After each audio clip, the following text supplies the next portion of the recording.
what happened to Wano? It's the longest arc to date and was hyped up more than any other arc in One Piece. And that build-up led to a several-year-long hype train between both the anime and the manga. But as soon as we entered part 2, Wano soon gained a reputation as one of the most divisive arcs due to several major issues including cliches and off-screen fights. On top of that, fans slowly felt more and more fatigued as this arc took 5 years to complete. By the end of it, fans were split between whether it was One Piece's best arc or an overhyped disappointment. But now that it's been over 2 years since it's ended, and with Elbaf showing a lot of similarities, I'd like to go back to Wano, examine the evolution of this arc as well as the many expectations that fans had in the past, and use some of these takeaways to explain why Wano is probably better than you remember, but also explain why arcs like Egghead and Elbaf already seem better. Naturally, this video will contain major spoilers. So to set the stage, we actually need to go back to Punk Hazard, because while Wano was definitely teased at least once or twice before the time skip, we didn't know we were going to Wano at least until after Fishman Island. It was the moment we met Kinemon and Momonosuke and heard about their quest that One Piece fans could finally expect to see the country of Wano.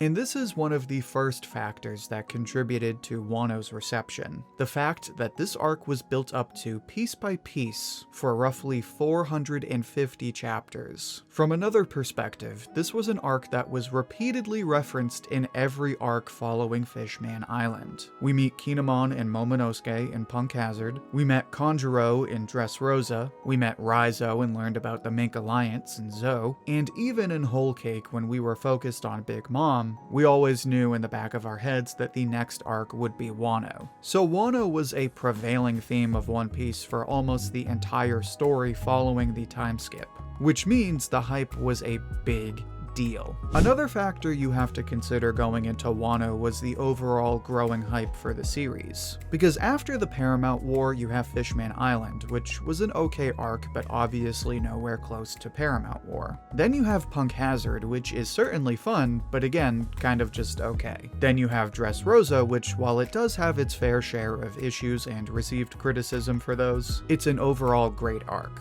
Then you get to Zou, a short arc, but one with some of One Piece's best moments. Following that, you have Whole Cake, which in a way would be a bit of a precursor to the issues you see in Wano that we'll dive into later, but for the most part, it was received well enough with plenty of great moments. So by the time we get to Wano, One Piece fans have seen the story finally reaching Paramount War levels of hype again, and we're all generally expecting the same level of entertainment, if not more. And for the most part, this is exactly what we get in Act 1. But before I say more on that, make sure to like the video if you're enjoying it so far. It's the easiest way to support the channel, and it helps spread the video to other viewers like you. Now, Act 1 of Wano killed it in terms of setting the stage. We see the Straw Hats and all their new designs, we meet a bunch of cool characters like Tama, and of course, we get the epic reveal of Kaido's Devil Fruit where he turns into a dragon and then completely crushes Luffy before sending him to prison along with Kid.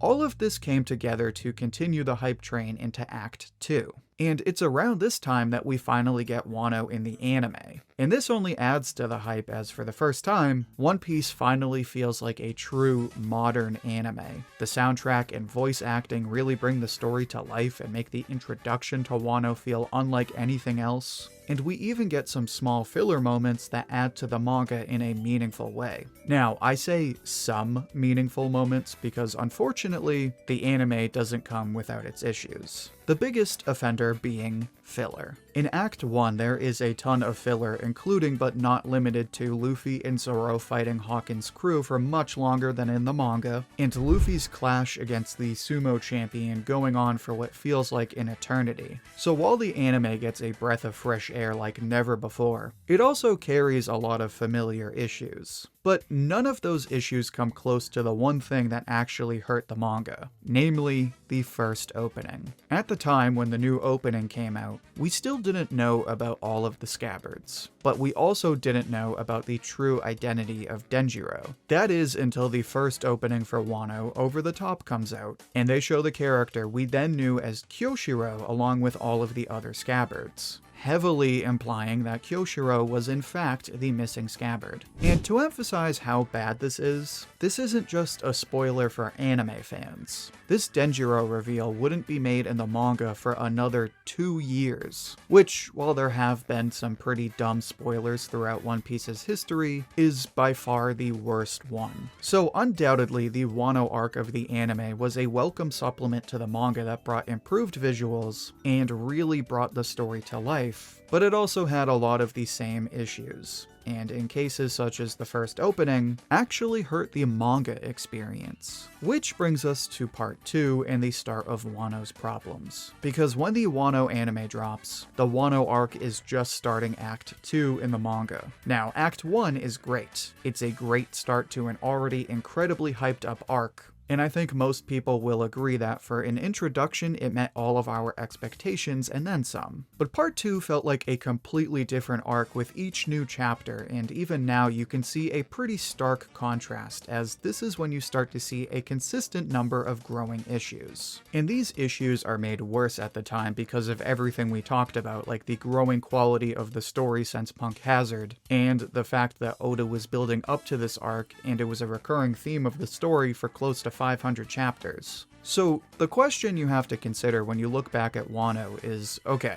how bad was it really? And even ignoring the hype and the more far-fetched expectations, when you go back and read Wano, there's a laundry list of issues that consistently come up again and again. Now, before I get into these issues, let me just reiterate what the goal of this discussion is. We could make a 6-hour video addressing every single complaint people have and analyzing each one. Well, that would be kind of fun and it would be constructive. I think most One Piece fans already know where they stand and have a good enough idea of these issues to the point where they don't need me to explain them. Furthermore, while there are a number of issues, I would also like to spend an equal amount of time discussing what this arc does really well. But because there are still people who will jump in the comments and say Wano is definitely a 10 out of 10 arc, it's important that we at least address these problems and be honest about why people take issue with them. Now, this is by no means an exhaustive list, but here in no particular order are the flaws that seriously hurt the story. To start, there's the issue of off-screen fights. The one that comes to my mind is the one with Law, but there's a bunch of them. And look, I get it. It's a long arc and you can't show every fight. But don't hype up an interaction and then not show it. It's a bait and tease and a killjoy. On top of that, you also have the major issue of these fights as well as other information being decided outside of the manga. For example, some of these fights would be animated and would give you different interpretations. You also have the issue of the Vivre cards and SBS answers, where it's like, oh, I don't have time for this in the manga, I'm just gonna write the story outside of the manga so that if you don't read the manga, then you don't know everything about the manga. Two of the biggest offenders are Zoro, who had his connection to Wano explained in an SBS, I believe anyway, and then Yamato, whose gender was a major issue of contention, only for it to effectively be decided in a Vivre card. On the topic of Yamato, she was a divisive character for a number of reasons. 1, some people didn't like the whole new Odin thing. 2, obviously the gender debates were a huge controversy. And 3, Yamato had all the makings to be a Straw Hat, and then it just didn't happen. To be fair, this was never something that needed to happen, but it's still something people took issue with. On a similar note, people, well, okay, maybe just me, but some people at least didn't like that Carrot didn't join the Straw Hats. She was with them for something like 300 chapters, and then it just didn't fall through. Again, this is a fan thing and not an Oda thing, but at the same time, it was a character we had grown accustomed to, and then they just kinda screw off. Now, one major issue we have to talk about as well is Big Mom. On the one hand, Big Mom has some pretty good moments in this arc, and I do think she needed to be a part of it, but her role was less than amazing, to say the least. First, she washes up on the beach with amnesia. Then she gets memed on by basically everyone. And that brings us to another divisive character, Kaido. Like I said, Kaido's intro in this arc is still amazing. That being said, he's certainly just as flawed as anything else. First of all, his crew, while full of really cool characters, gets memed on a ton. While they are interesting characters and honestly fun, they have some of the most forgettable fights in One Piece. The only exceptions being fights like Robin vs. Black Maria, which raises the issue of the Straw Hats, but we'll circle back to that one. But going back to Kaido, another issue I personally had was the fact that he's one of the most hyped up villains in the story, and we get a very small backstory for him. Which, to be fair, you don't need a 20 chapter backstory to be a good character, and it's not like we didn't learn about him in like 10 other characters' backstories. But it still felt very bare bones. And then there's the fact that despite how strong he clearly is, and despite how undeniably menacing he is as a villain, Kaido's actual fights aren't exactly the best in One Piece. Which I'm sure sounds very whiny to say, oh well, they aren't top 1 fights, they're just mid. But to see a character be hyped up for over 500 chapters, even more, and then to see him have an okay crew, and crush fodder but not really crush that many big characters, and on top of that, despite the undeniable success of the execution of Luffy's evolution in this arc and the delivery of Gear 5th, Luffy's fight against Kaido just doesn't feel like it lives up to what it was hyped up to be. It was hyped up to be the single best fight in One Piece at that point, but it was split up again and again because of Wano's weird pacing, and while it has a bunch of peaks, the ending kinda just feels like more of the same. So while I think Kaido is one of One Piece's best villains, he's an incredibly fun and iconic character, and his fight is one of One Piece's best fights. At the end of the day, he fails to live up to the hundreds of chapters of build-up. Now, I mentioned pacing a second ago, and that's another issue with Wano. To be honest, it's definitely not as bad as it was while I was reading it weekly. Like, people at the time were saying, dude, just binge it and the pacing is fine. And even now, it's especially less of a pain.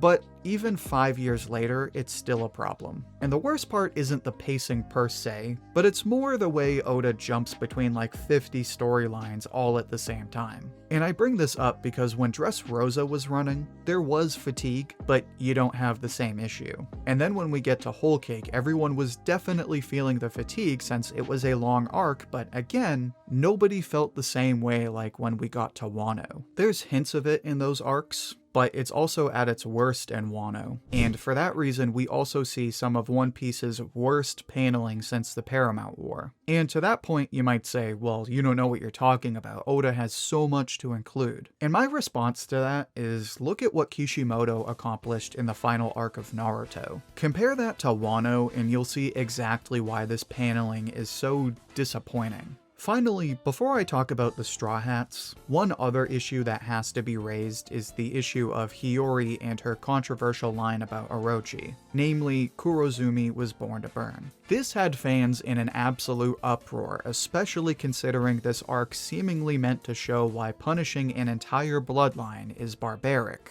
And this is the same story that said existing is never a crime. The defense is that Kurozumi translates to charcoal, so it's a play on words. Plus, Oda would say later in an SBS that Hiyori was only talking about Orochi, not Tama, who, by the way, is also a Kurozumi. Regardless of where you stand on this, it's a needlessly wish-washy execution, and it does feel out of touch with both this arc as well as the rest of One Piece. But that brings us to the Straw Hats. Now, I already talked about how their Onigashima fights are sort of hit or miss, but it goes beyond that. Again, to do this justice, they should get their own video, but my main problem basically is that the Straw Hats, minus Luffy and maybe Zoro, kinda just feel like side characters. Like I said before, they have a great start in Act 1. I love the Luffy and Zoro moments, especially with Tama. I love the Sanji moments with Toko. Then you get to Act 2, and it's like,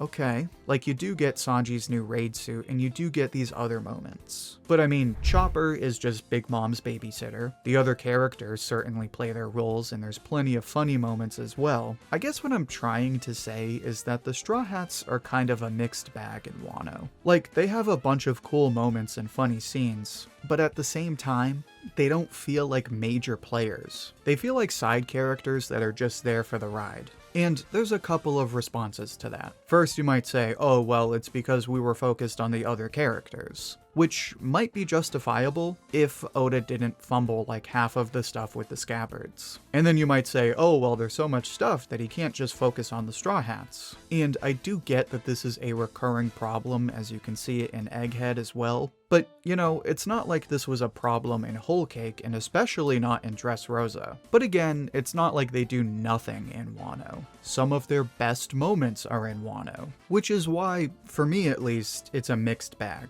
But it's also the same reason I feel like Wano does a lot of things right. Which brings us to my next point. So of course, this was by no means an exhaustive list. I don't think I even talked about kids' treatment in Wano or how people wanted Orochi to be like this badass samurai. But as you can see, there's a lot of issues, and for the most part, they're very legitimate complaints. So looking at all of these issues, the question you're naturally faced with is, okay, well, if Wano has so many issues, then why the hell did anyone like it at all, and how the hell did it get so popular? Now, while I can't speak for everyone, I would like to share what I believe is the most accurate explanation for why Wano worked so well. To start, like I already said, Wano has one of the best starts out of any arc in One Piece. Act 1, while not as epic as the other parts, is the most consistent act of Wano. It's also the down-to-earth part, which is what we needed. We needed to focus on the characters of Wano like Tama, so that we could have a personal investment in this story before we rushed into Onigashima. And for the most part, Oda does this really well. Tama is easily my favorite character in Wano. The scabbards, while far from perfect, are still great. My favorite, of course, being Kiku. So then you get to Act 2, and while not as consistent, you have some of the most exciting moments fans had ever seen. Luffy training with Kid and learning advanced Haki, Kaido teaming up with Big Mom, the Straw Hats building their alliance to fight Kaido, Zoro gaining Enma, and then of course this only continued in Onigashima in Act 3 with back-to-back chapters that felt like it was a non-stop hype train of insane moments, despite the wacky pacing. But before Onigashima you have Oden's flashback, which was divisive at the time. Some people thought it was too short, some too long, but reading it now, considering it's like 20 chapters, I think Oda handled it perfectly. I love Oden, I love how the scabbards are treated in this flashback. This small part feels like a complete story, and it's full of great moments. Especially the moments Oden spends with Roger, which of course, how can we forget the scene at Laugh Tale? But then we go back to Onigashima, and while it has its problems, there's so much to like. The Straw Hats are a mixed bag, but you also have moments like Nami standing up for Luffy, Robin destroying Black Maria, Zoro finally using Ashura again. You also have Yamato, who is definitely problematic, but let's face it, is still an awesome character and one of my personal favorites after the time skip. You also have all the Luffy and Kaido stuff, which while it may not be the very best fight in One Piece, is still one of One Piece's greatest fights. I mean, this whole fight is basically why Wano was trending on the internet like every week it was running. But of course, the biggest moment on the internet was the introduction of Gear 5th. And I don't care what you say about Wano, but everyone agrees the execution of Gear 5th was perfect. Its design is great, its powers, while goofy, are really fun, and of course it gives us a whole new perspective on Luffy's powers, as well as his role in the story. Granted, a lot of people still don't like Gear 5th because of how unserious it is, but you also have to keep in mind that Oda has said that he wants to retain One Piece's sillier personality. If you're in the camp of not wanting fights to be one big joke, then that is totally understandable. But especially considering how this evolved going into Egghead, the reality is that this is what Oda wants One Piece to look like,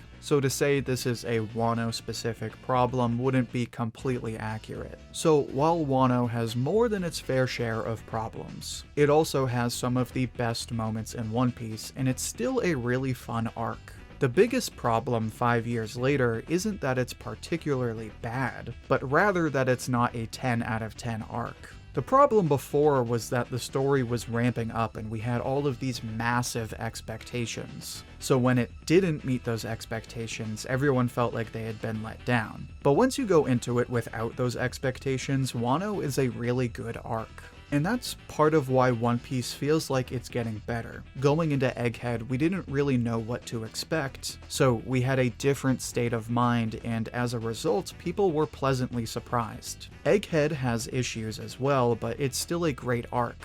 And it was received much better because there weren't these insane expectations. And now that we're heading into Elbaf, the same is true as well. Granted, we've been talking about Elbaf longer than Wano, but Elbaf didn't dominate the entire second half of the story like Wano did, so the expectations are significantly smaller. That being said, the beginning of Elbaf is starting to feel a lot like Act 1 of Wano. The characters have all new designs, we're getting this brand new island that reflects a lot of the cultural influences, we're meeting these new characters, and of course, we get the introduction of Loki, a larger-than-life character that, as of the recording of this video, already has the fanbase debating whether he's going to be a hero or a villain. And the reason I'll go so far as to say Elbaf will actually be better than Wano is because while it's hitting a lot of the same notes, it doesn't have all of this buildup that Oda has to address. Oda has a lot more room to have fun, so it will most likely be a much more creative arc than Wano. That being said, despite its issues, Wano is still hard to beat. Wano is pretty inconsistent and had the unfortunate task of having 400 plus chapters of build-up to address. But it has great characters, fun scenes, and some of One Piece's best moments. So while it may be guilty of not being perfect, Wano is still a lot better than people give it credit for, and it's still one of the most exciting arcs in all of One Piece.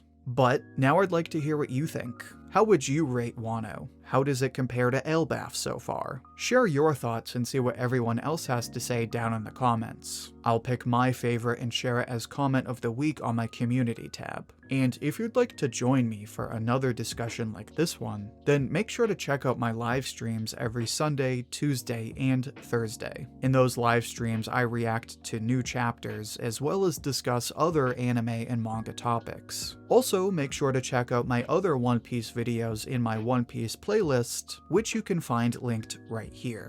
Until then, thank you for watching, and I hope to hear from you soon.